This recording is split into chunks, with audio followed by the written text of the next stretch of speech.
आपलं नाव काय? राजेंद्र सुरासे. सुरासे साहेब, आपण पैठण शहराच्या नगर रोडवर आहोत. या ठिकाणी अनेक दुकानासमोर ड्रेनेजचं पाणी, घाण नालीचं पाणी हे जमलेलं साचलेलं आहे. याच्यामुळं नागरिक म्हणून आपल्याला, एक ग्राहक म्हणून आपल्याला काय त्रास जाणवला? सर, या पाण्याचा खूप घाण वास येतो. हां. आणि जेणेकरून याचं दुर्गंधी वगैरे आणि शरीरासाठी किंवा आरोग्यासाठी खूप धोकादायक आहे. जेणेकरून याची नगरपालिकेने लवकरात लवकर दखल घेतली पाहिजे.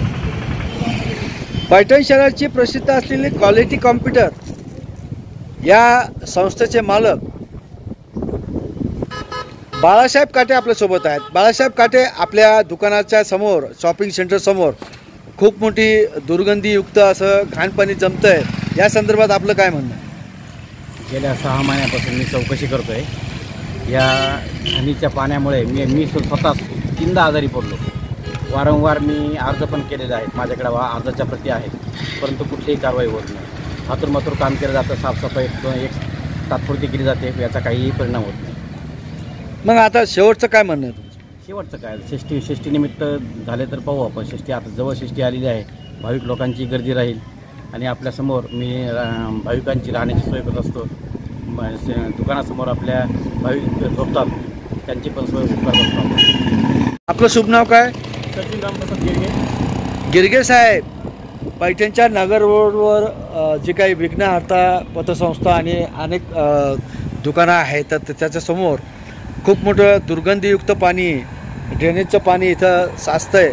त्याच्यामुळं आपल्याला काय त्रास जाणवतो आहे सर? आम्हाला इथं खूप असे मोठ्या प्रमाणात एकदम घाण अशी दुर्गंधी येते. त्याच्यानंतर मच्छर बऱ्याच प्रमाणात वाढलेले आहेत आणि दुर्गंधीमुळं आणि त्याच्यामध्ये त्या गाळामध्ये झालेल्या चिखलामुळं आमचे बरेचसे 2-3 खातेदार इथं पाय घसरून पडणे वगैरे किंवा ग्राहकांना बँकेत येण्याचा जो त्रास होतो, अशा बऱ्याच अडचणी या पाण्यामुळं आम्हाला निर्माण झाल्या. तर या संदर्भात आपण नगर परिषद प्रशासनाकडे काही मागणी केली का? नगर परिषदेला आम्ही पत्र दिलेलं आहे. जवळपास 1-1.5 महिना उलटूनही त्यावर अजून कुठलीही कार्यवाही त्यांनी केलेली नाही आहे किंवा त्या पाण्याची विल्हेवाट व्यवस्थित लावलेली नाही. शेवटचं काय म्हणायचं?